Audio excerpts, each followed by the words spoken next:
Salut à tous! Bon, j'espère que vous avez passé un bon été, que vous passez un bon été. Moi, je vais revenir sur mes 3 dernières semaines puisque j'ai manqué pas mal d'informations. Mais globalement, j'ai suivi quand même de loin. Il y a eu quelques informations importantes, mais aussi beaucoup de bruit. Et ce qui nous intéresse, c'est surtout ce qui est important, puisque ce qui nous intéresse, c'est ce qui nous fait faire des choix différents. J'essaye maintenant de plus en plus d'éviter tout le bruit et les informations qui sont juste du bruit et qui me font perdre du temps, mais qui me font pas prendre des nouvelles décisions. Donc, ce qui est important, c'est de se focaliser sur les informations qui vont nous faire des choix différents ou nous faire changer nos choix initiaux. Alors, nous revoilà dans un marché haussier. J'aime bien le dire, même si c'est encore court, mais en tout cas, c'est assez vert. On voit que toutes les cryptos sont en train de remonter. On a Ethereum qui mène la danse dans le top 10 presque. On a Solana aussi qui commence. Polygon Matic qui a quand même explosé dernièrement. Avalanche aussi pas mal, donc on voit ici que les grosses plateformes et les grosses chaînes qui sont dans le top 20 sont toujours là et sont prêtes à remonter. Et ça nous montre aussi que la crypto est là pour durer, ça rassure probablement les investisseurs. Et en tout cas, ce que je dis moi, c'est qu'on est à des super prix aujourd'hui, on est vachement descendu. Début 2021, je disais que la crypto allait faire x10. Alors on a peiné un peu à le faire, mais là aujourd'hui, je peux encore le dire que la crypto va faire x10 dans les mois et années à venir parce que c'est fait pour durer. On est dans un marché en pleine régulation, on est dans un marché hyper foireux et on commence à sentir que les vendeurs s'essoufflent et que les acheteurs sont là et que les investisseurs sont là et qu'il y a du monde qui se prépare pour que ça dure. Alors ça ne veut pas dire qu'on ne peut pas aller visiter plus bas. Et en ce moment, j'ai toujours une double stratégie prudente, à savoir d'avoir réinvesti dans des assets qui sont porteurs et qui vont être les nouvelles plateformes de demain, comme j'en ai déjà cité, et à la fois garder du cash de côté ou vous faire du cash de côté au cas où on va voir plus bas. Parce que si on va voir plus bas, ce sera encore une bonne opportunité pour racheter de la crypto, réinvestir et faire partie de ce nouveau monde qui est en train de se construire aujourd'hui. Ici, on a l'ancien pic de 2018 et puis une longue période où ça a été une descente aux enfers qui a duré environ 3 ans, jusqu'ici où on a commencé à redécoller. Personnellement, je ne crois pas du tout qu'on va partir sur une nouvelle phase de 3 ans comme ce qu'on a déjà vu, mais ça pourrait bien durer encore un peu. Ici, on peut voir qu'on est venu creuser et se stabiliser au niveau de ce support de janvier 2021. C'est un support important puisqu'il correspond aussi à peu près au niveau qu'on avait ici en 2018. Ça veut dire qu'ici, on était allé voir des plus hauts, on est redescendu. Ici, on est allé revoir des plus hauts. Là, on a hésité et ensuite on est parti. Et souvent ça, c'est des signes et c'est des points qui vont être des points vraiment de résistance forte dans la redescente.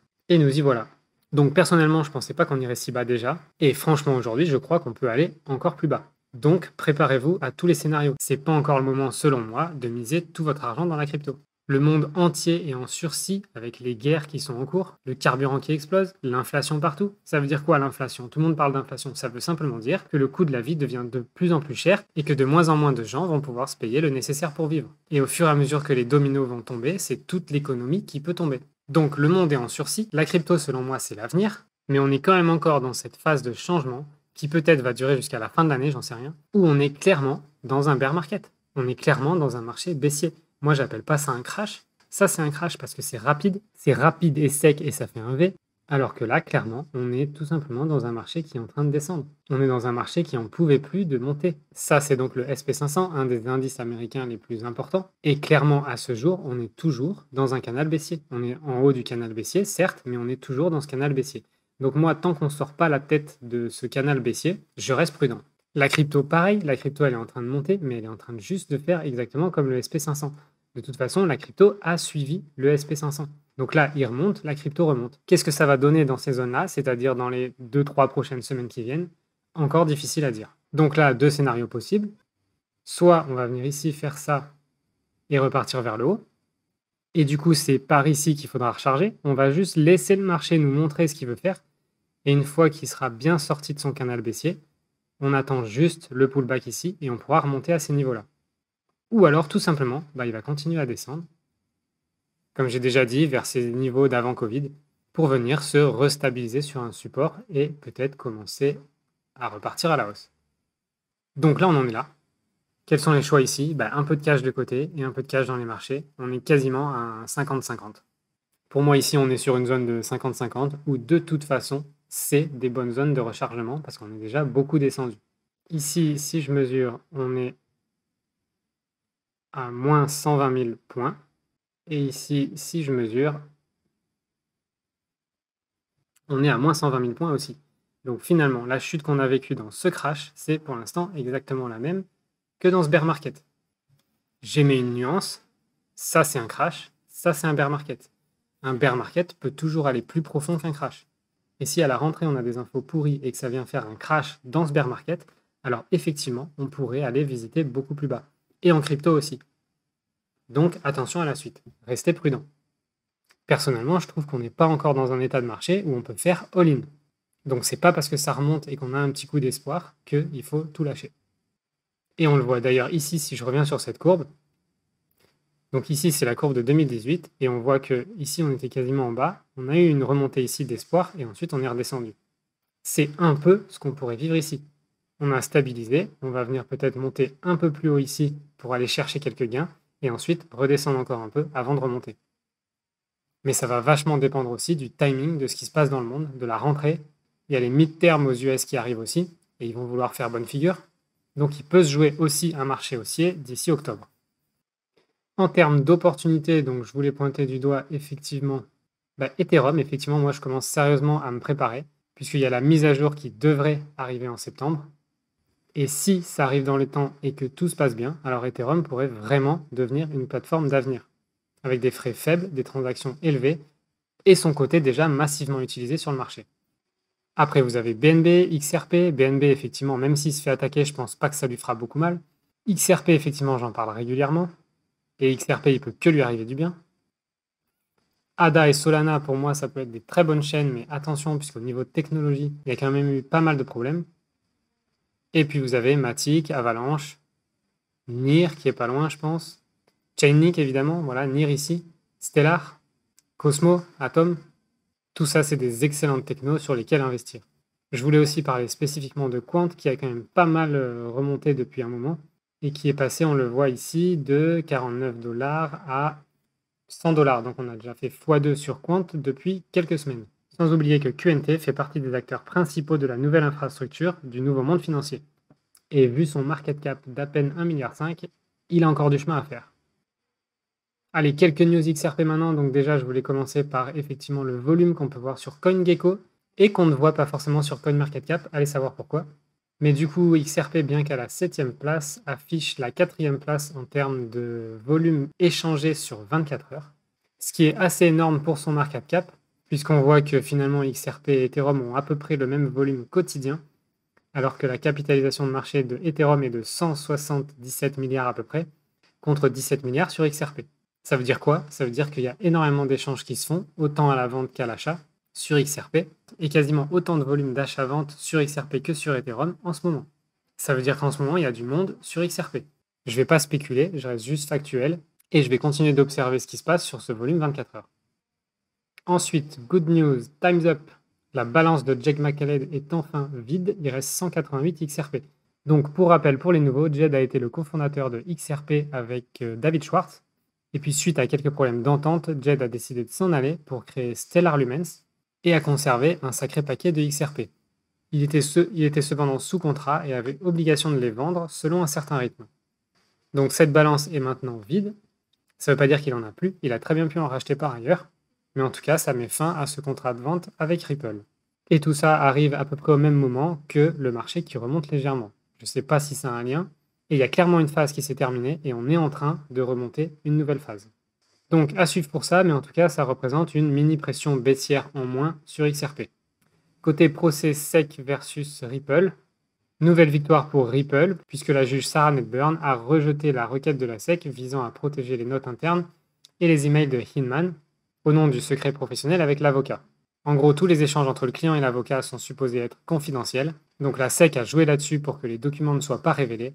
Le problème, c'est que Hinman a décidé de se dissocier de la SEC au moment où il a donné son avis, et donc tous ces échanges ne pouvaient pas être protégés par le secret professionnel entre Hinman et les avocats de la SEC, étant donné qu'ils n'avaient rien à voir à faire ensemble. Donc, belle erreur du côté de la SEC, qui va leur coûter de devoir montrer les documents, et à mon avis, ça va pas être beau à voir, pour la SEC en tout cas, ou alors de faire encore appel pour continuer à perdre du temps. Donc à suivre là-dessus, mais a priori, ça continue encore dans le bon sens pour Ripple. En même temps, on a donc Flare Network qui a annoncé son lancement, tout s'est bien passé, donc le 4 juillet, ils ont bien lancé le réseau. Je crois que j'avais vu passer une information comme quoi les airdrops, donc pour ceux qui étaient là au 12 décembre 2020 et qui avaient des XRP, on va avoir à peu près un airdrop d'un montant de 1 flare pour 1 XRP, je crois que c'est même un peu plus d'un flare pour 1 XRP, et a priori la distribution devrait commencer donc 8 semaines après le 4 juillet, ce qui nous amènerait à fin septembre. Donc début de distribution, si tout va bien, a priori fin septembre. Pour info, aujourd'hui, le prix du FLR, il est à peu près de 1,45 fois XRP. Ça veut globalement dire que si vous êtes éligible au airdrop et que vous aviez à ce moment-là 1000 $ de XRP, ben vous aurez 1450 $ de FLR. Donc ça fait quand même une augmentation de valeur de votre portefeuille de plus 45% simplement sur le airdrop. On voit que le prix s'excite un peu à l'approche de la sortie de Flare. En tout cas, moi, je vais largement profiter de ce airdrop, donc je vais continuer à me renseigner et je vous ferai des vidéos et même des vidéos techniques pour savoir quoi faire, comment le faire et qu'est-ce qu'on peut gagner avec nos FLR, nos XRP, nos FXRP, etc. Donc pour le airdrop à suivre d'ici fin septembre. Et enfin, quelques news qui me font bien rire, mais il faut quand même protéger ses biens. Donc on a vu qu'il y a des plateformes d'échange qui tombent, il y en a qui se font attaquer, il y a énormément de régulations en ce moment. On sent que les gouvernements veulent prendre le contrôle de tout ce marché. Donc il va falloir bien se placer dans tout ce merdier. Là, on a la Banque centrale néerlandaise qui a posé une amende de 3,3 millions d'euros contre Binance, qui aurait opéré sans enregistrement. Bon, autant dire que c'est une broutille pour eux. Pas de quoi casser trois pattes à un canard, mais simplement pour rester vigilant que la danse a commencé et que les régulations arrivent en pagaille. On a vu aussi la plateforme Celsius tomber, littéralement, déclarer faillite. Et tout ça, ça doit vous donner des leçons. Parce qu'on peut se demander comment une plateforme d'échange peut faire faillite, sachant qu'elle gagne de l'argent par commission sur des échanges. En gros, que la crypto soit haute ou basse, ils s'en tapent.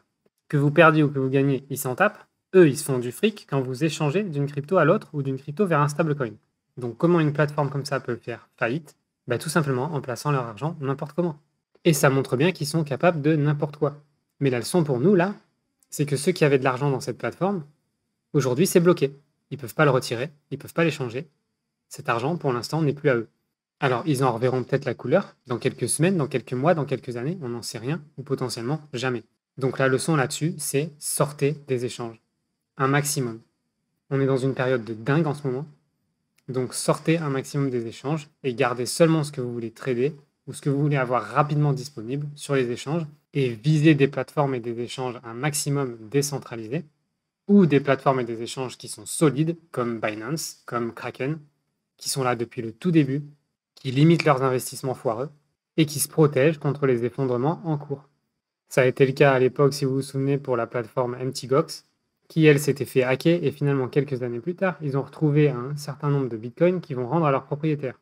Donc il y a une crainte en ce moment, effectivement, que tous les propriétaires de ces bitcoins, étant donné la valeur que ça a pris, les vendent sur le champ, ce qui est possible. Tout ne sera pas vendu d'un coup de toute façon. Et puis, a priori, de ce qui est raconté, on parle de 141 000, disons, allez, 142 000 BTC, ce qui représente même pas 1%, je crois que c'est 0,7 ou 0,8% de BTC. Donc une baisse potentielle maximale du cours du Bitcoin de moins de 1%. Et puis si on continue dans les news complètement délirantes, ici on parle des éruptions solaires qui pourraient complètement dégommer le système des crypto-monnaies. Donc ça fait plusieurs mois que j'en parle effectivement, on a vu ça arriver. Ça pourrait être tout simplement un scénario que vont utiliser nos chères élites pour arriver à leur fin. Personnellement, ça ne me stresse pas plus que ça, si ce n'est de bien avoir vos clés numériques sur papier aussi, et pas que sur du numérique. Voilà, des éruptions, il y en a depuis la nuit des temps. Ça n'a jamais bousillé les systèmes informatiques. Je vois pas pourquoi aujourd'hui ça les bousillerait. Mais comme on sait, ceux qui détiennent les médias racontent ce qu'ils veulent et peuvent inventer l'histoire qu'ils veulent.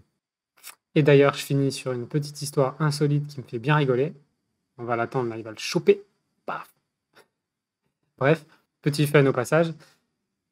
Donc l'idée, c'est que la fonte des glaces, c'est un article de geo.fr qui n'a rien à voir avec des effets conspirationnistes ou autres, qui délivre simplement une information de ses chercheurs. Et il se trouve que la fonte des glaces libère des centaines d'artefacts d'une ancienne route viking en Norvège. Alors pourquoi ça me fait bien rire? Parce que finalement, on est en train de nous dire qu'on est en train de ravager la planète et de détruire le climat et d'être les responsables, les premiers responsables du réchauffement climatique, avec toute l'industrialisation, etc. Alors qu'en fait, les vikings, à l'époque, il n'y avait tellement pas de glace qu'à la place, il y avait des routes sur lesquelles ils ont laissé un peu des traces, et tout ça a été recouvert par la glace les années suivantes. Et là, nous, on en est à un point où il y a encore de la glace à ces endroits où il n'y en avait pas avant, et on nous dit que c'est à cause de nous que la planète se réchauffe. Donc je veux bien votre avis sur ça en commentaire si vous le souhaitez, mais les Vikings à l'époque, ils n'avaient pas l'industrialisation, et pourtant, il n'y avait déjà pas de glace. Donc c'est encore une histoire qu'ils essaient de nous raconter, probablement pour nous faire peur ou nous rendre responsables de leurs conneries, toujours dans le but de nous faire agir d'une certaine façon. Donc soyez maître de vous-même, soyez maître de votre information, réfléchissez et agissez en conséquence. C'est vous seul qui êtes aux commandes de votre vie, donc agissez avec discernement. Allez, je me retourne à mes cigales et je vous dis à très vite.